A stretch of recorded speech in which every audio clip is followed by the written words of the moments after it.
Hey guys, welcome to Through the Bible Verse by Verse, an entire study of the Bible, book by book, chapter by chapter, and verse by verse. We're currently in the 32nd chapter of Genesis. And as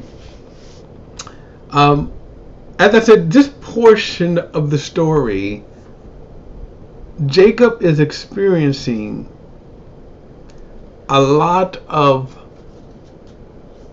fear.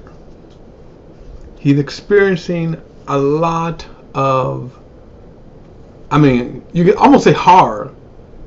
And we're going to see this now because the first, they were kind of, he had to overcome these fears. When God said, go back to your father, go back to the land of Canaan, he had to overcome the fear of Laban, his uncle. Well, now he's got to overcome the fear of Esau.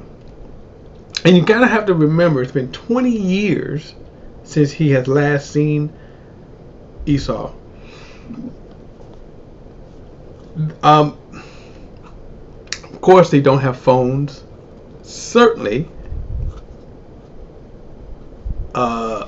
social media, mail, anything. Now, they could occasionally, of course, run across a traveler. So we don't know if he had not seen his father or heard from his father in 20 years.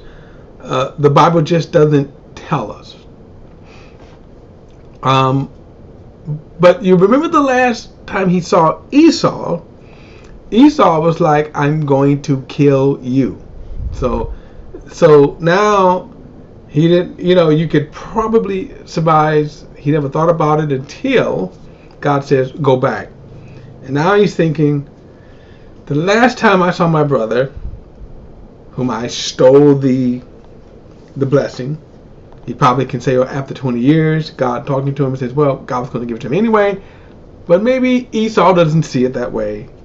Esau's going to kill me. We're going to see this journey, okay? And there's going to be some interesting things in this journey. And I said it's going to kind of be revealed. That is kind of, one, sad, but then God, of course, vindicates. Alright, so it says, verse 1. Now this is, of course, after his meeting with Jacob. With 11. And he's overcome that one, okay? He's got past that mound. So he says, and Jacob went on his way, and God's angels met him. When he saw them, Jacob said, this is God's camp. So he called the place Mahanaim.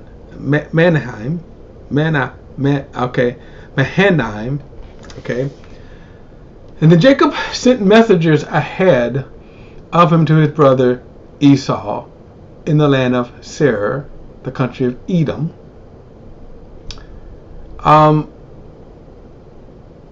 Now, Esau and Edom is the same. So Jacob is sort of combining it in the sense that, remember, what's going to happen is that the descendants of Esau will be Edom. We will see later that God will say to the Israelites, do not fight with Edom. That's Esau. Okay. Verse 4. He commanded them, you ought to say to Esau, this is what your servant Jacob says. I have been staying with Laban and have been delayed until now. I have oxen, donkeys, flocks, male, female slaves. I have sent these message. Excuse me. I've sent this message to inform you, my Lord, in order to seek your favor. Now, again, he doesn't know how Esau is going to react to this. In his mind, the last time Esau is angry because he stole the blessing. Verse 6, when the messengers returned to Jacob, they said, we went to your brother Esau. He's coming to meet you. And he has 400 men with him. And Jacob was greatly afraid and distressed. Now, I want to say something in terms of we know fear can certainly act that way. Because in your mind, you could be thinking someone thinks a certain thing. But in the reality, they just don't. They may not even be thinking about you. But in your mind, you have created the fear. I can remember when I was young, I got into a fight with a person. Then later, it was said, I don't even know if this statement is true, but it was said that person just got out of jail for murder. And when I think about it, I'm pretty sure it's not true because we were in the 10th grade. But that fear for that entire 10th grade year stuck with me. And I avoided hanging out with people. I avoided meeting this person. And what was interesting, at the end of the school year, we went to, I believe it was Six Flags, and then I met them. Friendliest person at that point, right? In other words, the fight we had never happened to them. And we went on about our business. And I'm thinking, all this time, I was afraid of this guy, thinking he was going to murder me. Like I say, I don't even know if those stories was true, but I was thinking this. Thinking this guy's going to murder me. And so, but that's how fear can do. And this is Jacob. Now, another thing that, again, always baffles me is that God has already told Jacob, I'm going to be with you. You know, the creator of the universe. In other words, I didn't have that. Okay, I didn't have that, but Jacob did. And so why was he so afraid that, you know, and I'm thinking, and I admit I'm probably being a little hardy here, that I'll be thinking, yeah, I'm going back.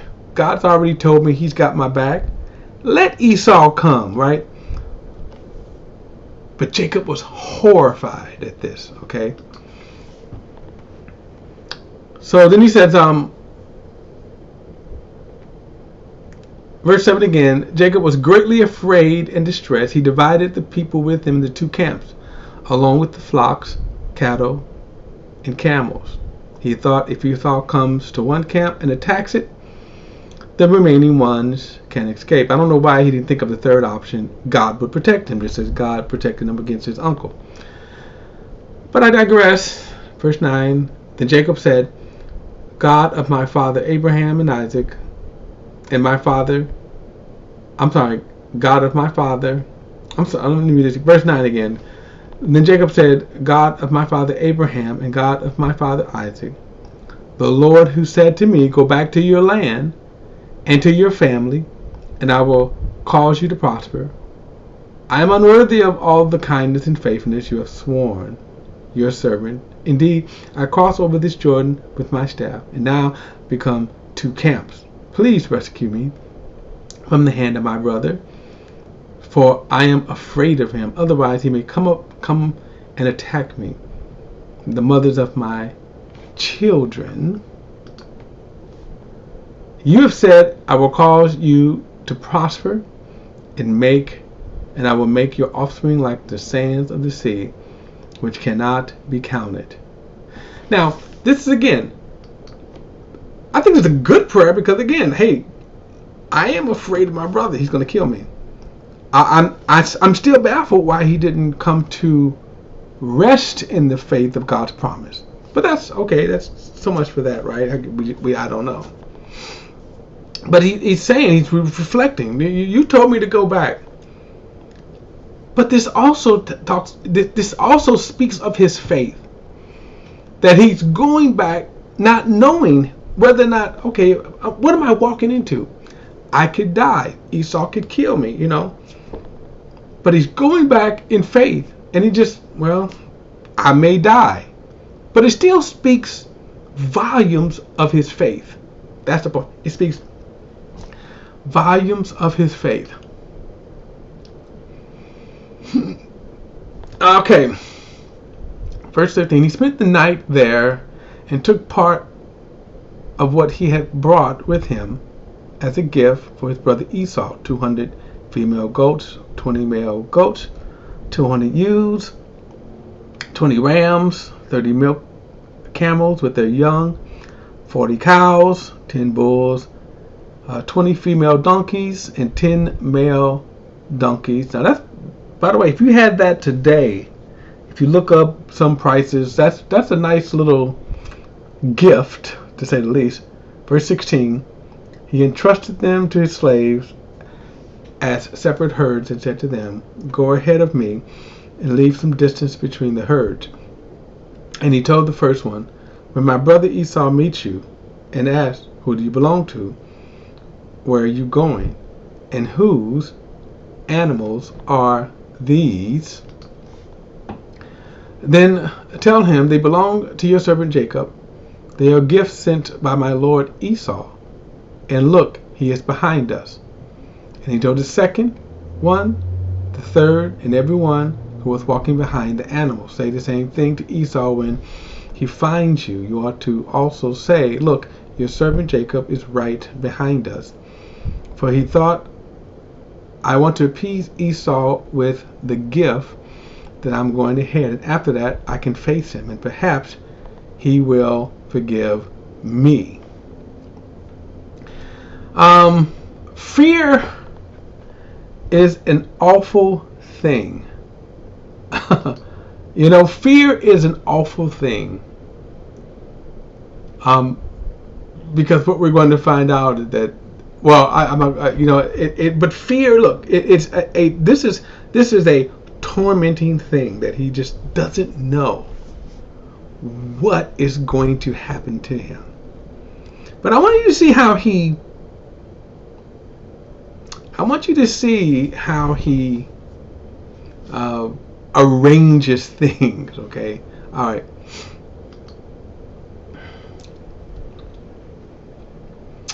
All right, let's see. What verse am I looking for?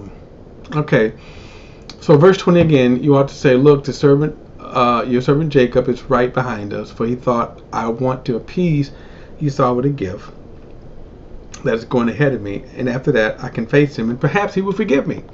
Remember, last time you saw him, you're dead. Verse 21. So the gifts were sent ahead of him while he remained in the camp at night. During that night, Jacob got up and took his 2 wives, his 2 female slaves, and his 11 sons, and crossed the ford of Jabbok.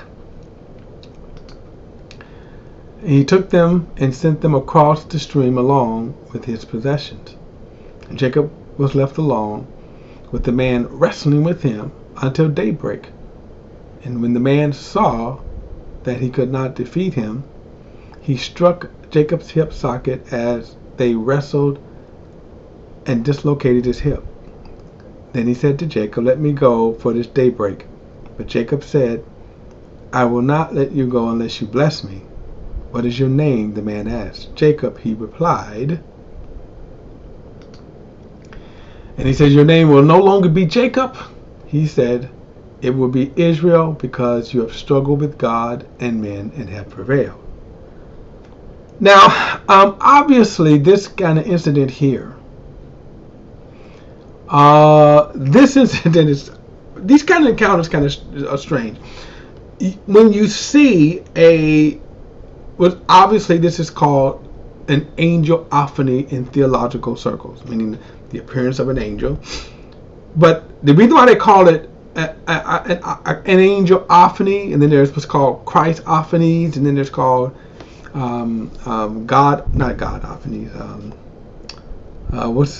theophanies, okay, and they are appearance of God, of God or a heavenly being. Jesus takes upon a human appearance, and it's not necessarily that they are actual humans. In other words, as he's wrestling with this guy that looks like a human, doesn't mean that he has internal organs, whatever, right?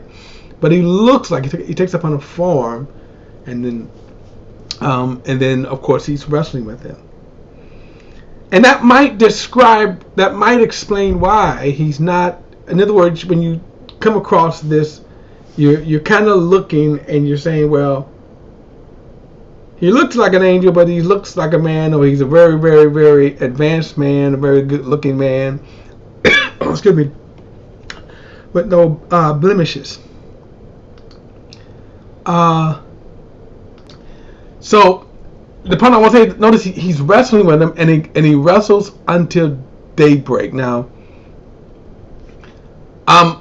So this angel who's sent by God, wrestles with him, and the whole purpose is, and we see this, God does, you can call them object lessons, right? In other words, the angel just didn't come and says, hey, guess what? Your name is no longer Jacob, but it's Israel, right? He could have just told him that, but he wrestles with him to daybreak and then tells them that, okay? And maybe that's giving a visual, an experience kind of with Jacob, that, hey, now things have changed for you. Things have changed for you. It can show that the Jacob, the heel catcher, that was his name, the deceiver, that's not him. He's no longer that person.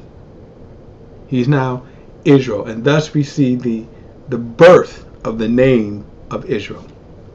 And from this point, Jacob will be known as Israel, and then from Israel the 12 tribes, or his 12 sons, will come from this. Thus the nation of Israel. This is the birthplace. So even today, when we think about Israel, this is the starting point here. Now another thing is that he wrestles with him and then he dislocates his hip, and then for the rest of his life he kind of limps on his hip right here. Again, I can't explain that one. I don't understand that one. So then he says, verse 28 again, he says, your name will no longer be Jacob. He said, for Israel, he said, it will be Israel because you have struggled with God and men and have prevailed. Now, what does he mean by struggle with God? Some things I just don't know, guys, and I'm going to tell you but this is a proclamation that the angel gives him. Verse 29, he says, then Jacob asked him, please tell me your name. But he answered, why do you ask my name? And he blessed him there. Some people see this as a Christophany because of the response of the angel. But he says, why do you ask my name? Again, I don't go beyond what Scripture gives us. And all we have is a reporting here of this is what happens. He wrestles with this angel. He dislocates his hips. His name is changed forever. That's basically all we have. Verse 30, then Jacob named the place Peniel, for I have seen God face to face. He really didn't. He said, and I have been delivered. The sun shone on him as he passed by Penuel, limping because of his hip. That is why to this day the Israelites do not eat the thigh muscle that is at the hip socket, because he struck Jacob's hip socket at the thigh muscle. So I guess you have to be there, right, or be a Jew to understand that, right? They don't hit that. I mean, I don't know if they even do that today. Eat the thigh muscle of the animals. But anyway, the walk away from this is that at this point now, Jacob becomes Israel, but he still has one more struggle, and we'll see that in the next study. All right, guys, I'll see you next time.